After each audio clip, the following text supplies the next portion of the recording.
All right. Greetings, greetings. Welcome to our podcast, Miss YaQutullah Muhammad. How Hey, are you Kathy. today? I'm good. How are you? Thanks for having me on. You're so silly. You look so happy today. I am. Yes. So, y'all, I'm so excited to have YaQutullah Muhammad on the podcast today. She is a registered dietitian. She is the owner of Nutrition Prescription. And I want you to just tell folks a little bit about what you offer with Nutrition Prescription before we jump into it. Okay, cool. So, thanks for having me on the podcast. I'm super excited to share. Um, so a lot of it is, I guess, looking at where I started. I became a dietitian in 2007, and I actually started Nutrition Prescriptions in 2014. And a lot of what I offer really looks at nutrition around health and wellness as it relates to not only Ramadan and Ramadan planning, but also like plant-based nutrition, right? Vegetarian, vegan, and then also really looking at foods that help to boost your immune system. It's interesting because in counseling patients, I also find it very interesting, and we'll talk a little bit about it. But the role and importance of nutrition in postpartum healing as well. So some of the Mm. packages, I offer, it really looks at comprehensive plant-based meal planning, Ramadan prep, and then of course nutrition to boost your immune system. Yes, look, you talking my language. That's all the stuff that I'm about. That plant-based life, right? It's That's all about that plant-based plant. life. It's all That's about that right. plant-based life, right, That's Yakutula? right. That's And you guys, let me tell you, Yakutula is absolutely gorgeous. She's stunning, and she's a runner. She's kind of shy, like she ain't telling the full details. Like she runs, she does 5Ks and 10Ks, and she just had a baby. Well, not just, but she recently had a baby, her first. yes. And I really wanted you to share with folks, like your healing journey. One, when you found out that you were having a baby, you can even talk about, just how old you were when you had the baby, and just some of the things that you now know because of the work that you do as a dietitian in regards to supporting yourself on that journey to a healthy pregnancy. So share with them a little bit about, what it took for you and what came up for you. So we really, I guess we really started planning in 2019 and said, okay, we're not getting any older. Let's start planning for a family. And it wasn't until 2020 we found out, hey, we're expecting, and this is great. So after 10 years of marriage, of course, we're like, everybody was kind of waiting, like, when is it going to happen? And then my husband, he turned 40, and then I turned 40. And it was like, all right, well, we'll have a kid. So we were, of course, super excited. But with that also came, regular visits to the doctor. And, they really stressed, the OB really stressed the fact that they considered me advanced maternal age, okay? Mm-hmm. Or I guess geriatric, the term that they use nowadays, because I was 40, Yep. having my first baby. Of course, they told you all the horror stories and what to expect, and oh, this could. But then I really just called up on my support community, my midwife, who's practiced for 40 years, and my doula, and really looking at what to expect as a woman of color, right? Mm. On that perspective. And of course, they reassured me, you're good for the most part. You're healthy, you eat well, you don't use drugs, you've never smoked. So I really didn't have any of the, I guess, risk factors that they kind of look at if you're having a baby later in life. Yep. So some of it was like, I'm not even worried about this. You know what I mean? Mm-hmm. And my midwife was like, girl, when it's time for you to have a baby, it's time for you to have a baby. What's written is written. It's not like, oh, I'm scared this could go wrong. And it was funny because my initial doctor was Dr. Boots Taylor. Some people know Dr. Boots Taylor in Atlanta. And he was like, dude, protect your mind. That was my first consultation with him, my Yes. first visit. And he just stressed the importance of protecting your mind and really surrounding your people or surrounding yourself with a village and a group of people who are willing to really wholeheartedly support your journey. Yep. So that's why I was like, I knew I needed a doula. I want a midwife. My mom had my sister and I at home. So I was Mm. like, well, midwives was something that was common. You know what I Yep. mean? And the doula support is great because you have that during birth and then postpartum. So I was like, yeah, I want that too. Like, what can I get? I wanted everything. I love that. Really just looking at, in that support system that I knew I needed. A lot of times, we prepare for the birth itself, but then we're not really thinking about the postpartum. And I guess, I read all of Ina May Gaskin. I read all the books, right? Hypnobirthing, Hmm. did a lot of that. And it was like, okay, this is great. But then the postpartum was like, how do I do that? And then, of course, my Yeah. midwife and my doula helped me with that. So bringing by the teas and making sure I had what I needed and setting up my meal train. So I just think that's really, really important. As a dietitian, I kind of knew, okay, I know what to eat, for prenatal, besides the vitamins, and how to really, make sure that my body is strong enough, make sure I'm getting in the nutrients and things that I needed. But there was also that, mental component, that mental support that I needed. So. Yeah. So actually, I wanted to share because I actually had Dr. Boots Taylor. For You those of did? you who are listening, he was my doctor, my geriatric doctor. I actually Right. had my second child at 42. So yes, all the things, all the risks, all the things that they say that you need to watch out for. I was told the same thing. And so I'm just curious to hear from you because I mean, I have my own healing journey around that. What were some of the things that you decided to nourish your body with during your pregnancy to ensure in your mind, based on your background, to ensure that you would be ready when, the baby was ready to come out? I had some of everything. And it's interesting because I was talking to a friend and they were like, hey, if you eat that during your pregnancy, it could be anecdotal or not. It's funny. If you eat that during your pregnancy, then your baby won't be allergic to it. And we Ooh. just laugh, whatever. But for the most part, I mean, being pescatarian, really looking at, plant-based options, are very heavily plant-based. I kind of, for the most part, just a lot of fruits and vegetables. I did things like Greek yogurt. Mm-hmm. I did a lot of bean soups, really just, falafel I love. And just making sure, I got my spinach and my greens in. I mean, for the most part, almond butter, peanut butter, like that kind of stuff is just, and snacking because I had quite the appetite. Mm-hmm. And it's interesting because I actually, I ate and it was good because you actually require a few more calories when you're pregnant and lactating. So I found myself where I would be eating my meals and then I would actually have snacks as well. So really just making sure that, my diet was balanced, making sure, that I was eating, making sure that I was hydrating. That was a huge piece of it. Making sure that I was really nourishing my body, and not just, forgetting or sleeping through it. Yeah. Even if I had to like really set alarm, on my phone, and kind of remind myself, what do you like to eat? What do you enjoy eating? Right. And make sure that you include those things. Of course, it was a blessing. I didn't have any gestational diabetes or anything like that I had to worry about, for the most part. But my diet was pretty varied, pretty diverse. So I'm also curious. I've always wondered this, but never really asked. But when you're a Muslim person and there's Ramadan coming up, how does it work for a pregnant woman? Do pregnant people do Ramadan? It's interesting because it actually, if you read the Quran, and you look into the categories of people who are actually exempt from fasting, pregnant women are actually exempt from fasting, right? Okay. So it is not required that you fast.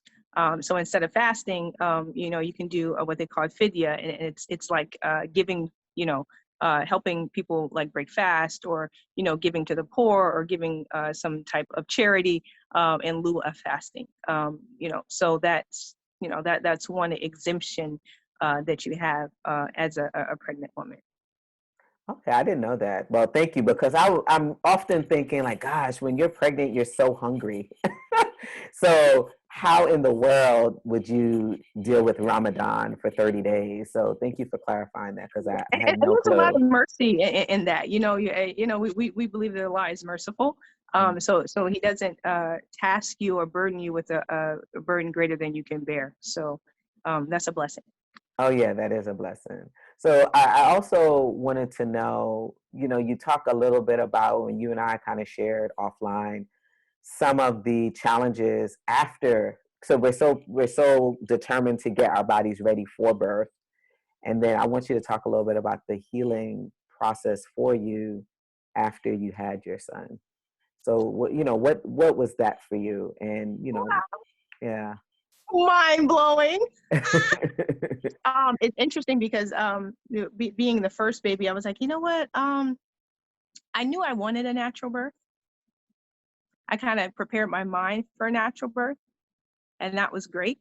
But I also wanted the support of my midwife and the support of my doula, right? So a lot of it was like, okay, I'm not sure exactly what to expect, but I want to have my team in place just in case. Hmm. So that healing process was interesting. So I said to myself, I wanted a water birth. So I had to take the classes and get approved and everything. And of course, they had stipulations and requirements for people who would be eligible for a water birth. So I met those requirements. That's fine. But that the healing process and making sure that I had my doula in place, it was like, you know, once you prepare for the water, you get in the water, you have the baby, you get out of the water. It's like now you have to heal up, right? And the first, a couple of days, it's like you're learning to walk again. Like it's that serious, right? Or at least that was my experience. Some people, they pop right back, and that's great. And it's interesting because during my pregnancy, I was walking. I was doing exercises and stretching, and during the pelvic work, as they say. There's certain work that you do to prepare your body. So I was like, okay, this is great.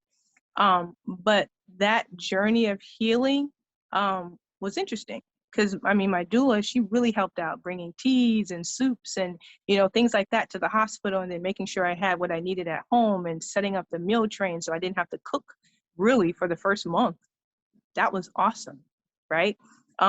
So really just making sure I had that in place. There was one of my friends, Fadia, she's awesome, out of Charleston. And she really, after she had her daughter, she told us about the 40-day celebration that you have. So after you have your baby, after 40 days postpartum, you actually have a celebration. It's like celebrating motherhood. Mm, And I was like, I this like is that. great. So I actually had that at the house, and I invited people over. We Wow. shared food, we shared, experiences and stories. And it really spoke to the power of community, and making sure that you had those people, the supportive, loving members there for you. You know what I mean? My aunties came over, people like, it was beautiful, and all of this in a pandemic. So yeah, a lot of us think about, oh, the horrible things Oh, that can go in a pandemic. yeah. But it was really a beautiful outcome, kind of looking at, what transpired and the support, the level of support and love that was there. But yeah. So, and I'm glad that you pointed out that you actually delivered your baby during the pandemic. Was there any cause for concern? Because I know for me, during the pandemic, you're really trying to sort of stay low profile with everybody. You don't want to be at a hospital. You're really trying to avoid places where you can pick anything up, right? And so I'm just wondering, when you found out that you were pregnant, was there a cause, like just any kind of nervousness or concern because we were in a pandemic and you're now pregnant? Any kind of, apprehension there at all? I took measures to really isolate myself before labor and delivery. And that's in part, of course, I didn't want to be sick, but also because one of the stipulations was that for a water birth, you couldn't test positive for COVID, I didn't know because then they'd that. have to put you in an isolation room and you Mm-hmm. couldn't get into the water. So I was Mm. like, dude, I need to be negative. That's right. Need to be negative. So I was really, limiting my, running around and making sure people didn't come over really beforehand to like visit a lot. People, if you weren't in my immediate circle, my mother-in-law, my mom, like that, my doula, then it Yeah. wasn't like, you'd have to do a porch drop off, and we loved each other and understood, you know what I mean? But a lot of it was just preparing my mind again, to make sure, that I could, test negative for COVID and have the baby. It's interesting because what happened was 2 days before I went into labor, they tried to induce me, right? Mm-hmm. So I went to the hospital. I just had my OB visit, and she said, "We're sending you to the hospital." Why? Well, we need to induce you because you're ahead. I was 41 and 1. So 41 and Oh 1, wow. right?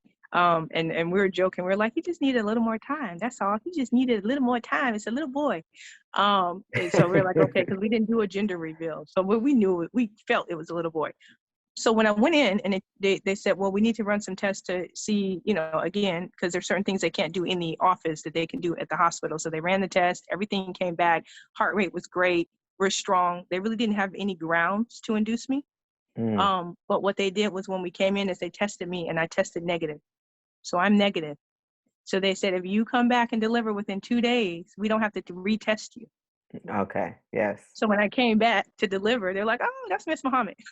Mm-hmm. So the good thing that came out of that is that they had already tested me for COVID, and I just went straight in. They prepared my room for me. They filled the tub, and I was able to just kind of go in and deliver. I think I got there at 8 in the morning, and I delivered around 1 o'clock. Wow. That's So dope. it was really interesting. It was deep. I think it's really a blessing to have the experience of a water birth. Unfortunately, I wasn't able to do that, but to, like literally to defy the odds, right? So here you are, you're living the lifestyle, you're taking care of yourself, you're eating well, you're moving, and you're older, right? You're 40. And to be able to really kind of just create the outcome the way you want it to, the way you've envisioned, is such a blessing, and to really put the steps in place to make it happen, the people, the support, the community, I think that's so powerful. And unfortunately many of us don't have that opportunity, but Mm-hmm, I'm so grateful that you were able to have that opportunity. mm-hmm, mm-hmm. Yeah. And it's interesting because there was a lady, and just off kind of side note, there was a lady that was selling a house next to us, and she was expecting her first child. And we went over because we're nosy. We want to do the tour. We go in and we do the tour, and we find out she's expecting her first kid. And I started asking her questions like, "Oh, hey, how about this? Hey, are you doing this? Hey, are you doing this?" And she was like, "Oh, I didn't even know that was an option." And I was like, "Yeah." So I started giving her Yeah. the names of books and the names of doulas and just all that kind of stuff because I had done so much research. And she was like, "Oh my God. Oh my God. There are people that'll come to your house and help and blah, blah, blah." I was like, "Yeah." Yeah. Yeah. And she was Italian. So it was Yeah. kind of cool to kind of share, and I was just like, oh my God, like, the knowledge is power, and looking at what is offered, and it's so many in this day and age with technology, information's at your fingertip. And Yeah. a lot of it is just looking at, hey, what are the options? How can I explore those options? How can I employ those options to work for me? Right. So, especially as a woman of color, I wanted people on my team that was going to support me and had the knowledge and expertise and know-how. Right. Yep.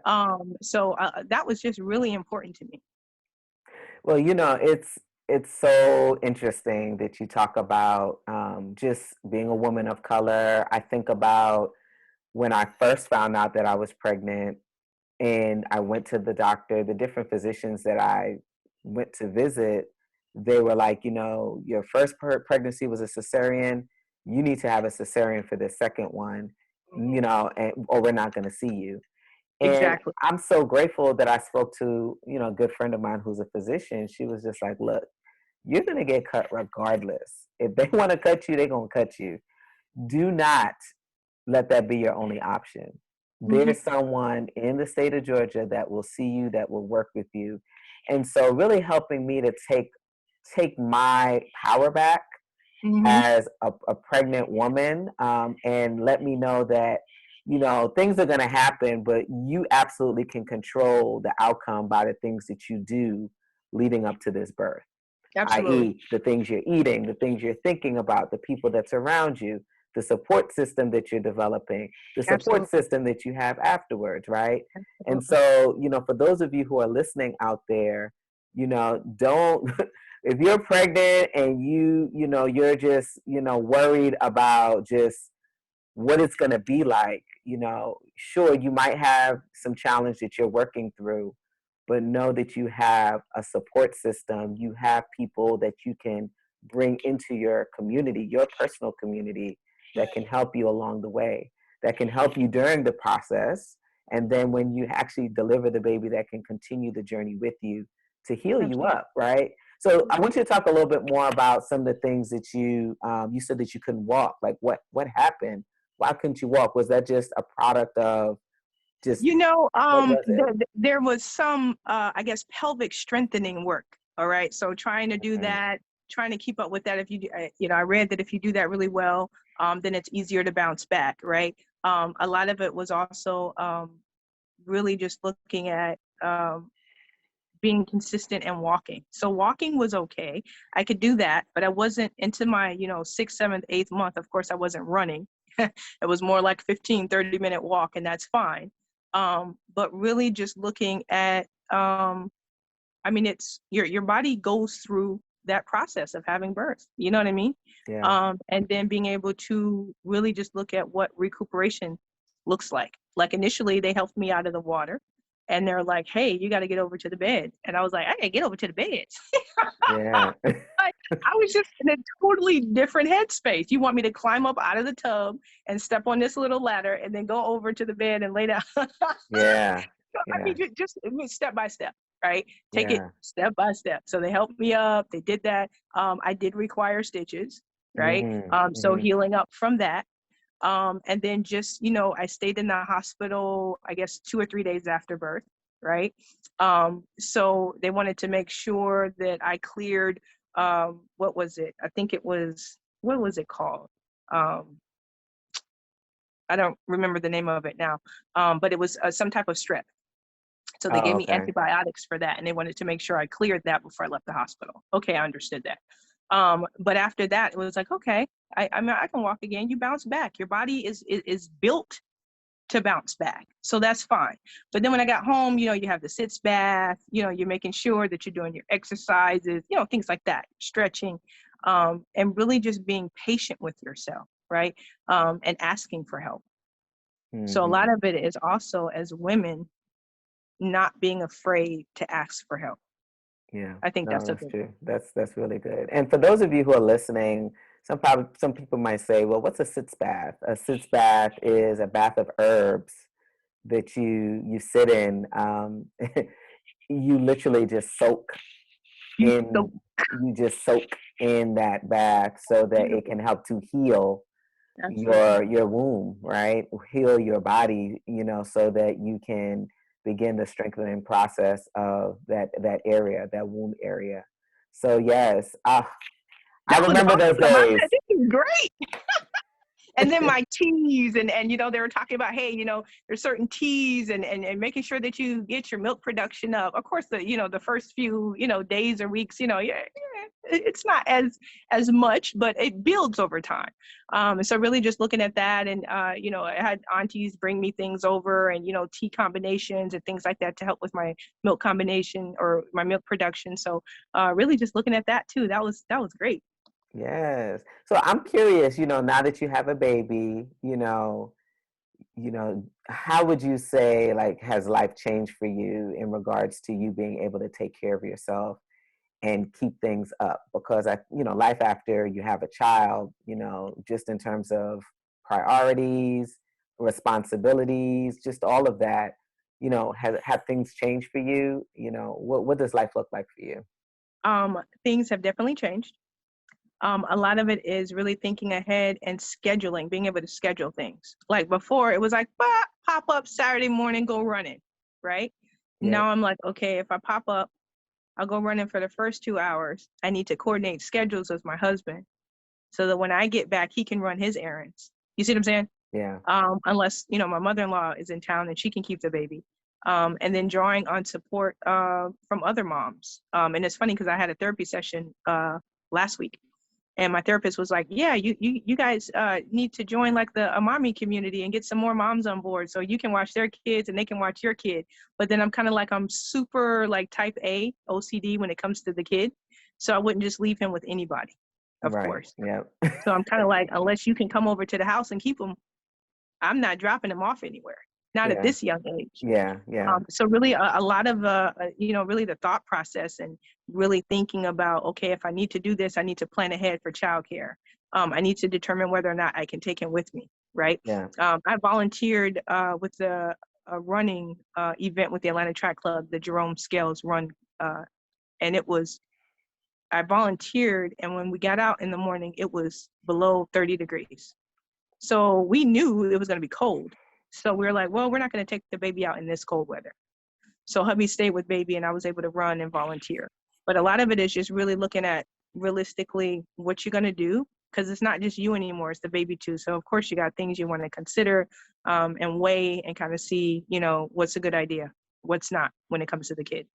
Yeah. Yeah. And I So, have a lot of mommy dates. We go out for brunch and, you know, okay. get with my sisters and things like that to really, you know, kind of help with your mind space too. Because sometimes you just need to talk. You need to vent. You can need to, you know, be social. And Yeah. again, with COVID, you got to kind of determine what that looks like. No, that's so true. That's so true. And so you feel like you've been able to really get self-care in there, Yeah, regularly. I found a great masseuse with Sisters United, one of our groups here in Atlanta. And she actually comes over and she does a massage with me in my living room. She sets it up and does Mm. the essential oils and everything for about an That's hour. I amazing. have her come over once a That's month. So amazing. that's nice. Just really building in that time and Hmm. that care for yourself. Yeah, I mean, prioritizing your health, because if you don't, who's going to take care of the baby? If you're sick or, you know, you're not building in that therapy session that you know you need, really just helping to keep you grounded, really. Yeah. So I'm curious, like, if you would tell somebody, like, what would you tell them? They're having the baby, they're, in their 40s or just, later in life. What would you say are some things that they should consider doing as a dietitian? What are some things that they should definitely consider bringing into their lifestyle? What would you suggest? I mean, of course, you know, being a proponent of health and wellness, of course, I'm going to tell you to eat more fruits and vegetables, duh, right? But what does that look like to you, right? You might be vegan, you might be vegetarian, you might be pescatarian, you may be transitioning in life, right? And deciding what really works for you. The biggest thing, and working with you, Chef Beee, is building your team, right? So really looking at, you know, what does my team look like? I need a dietitian. I want to look into options for a midwife and a doula.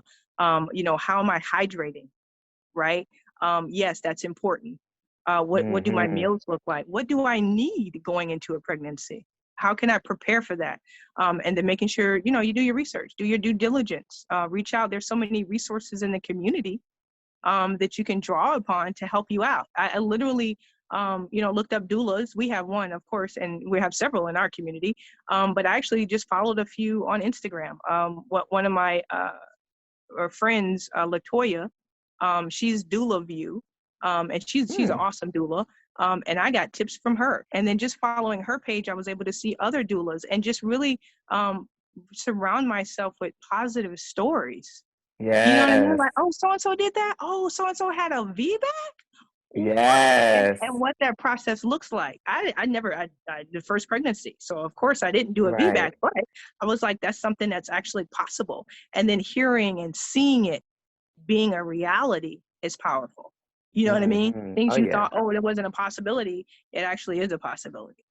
And Absolutely. making sure that you equip yourself with the knowledge and the expertise and, you know, the community that is, you know, positive and a proponent of that, if that's what you're looking for. And so, for those of you who are listening, you're like, VBAC, what's that? What is a VBAC? You want to tell them, YaQutullah? So it's basically a vaginal delivery after cesarean. Yes. Yep. Right. And a lot of people, you'd have to get with the professionals and the doctors and things like that. But, some doctors are for it and some are against it. So it really just depends on what you want, what you envision for your experience, and then making sure that you seek out the professionals that can help you with that. Wow. Yep. And I had my V back, y'all. So it's possible. I'm telling you, change your mindset, change your eating, change everything. And Dude, you love changing everything, changes everything. I tell people that all it the does. time. It does. So, And yes. your mindset, I think that's the first thing that's key to protect your mind. Don't be listening to horror stories.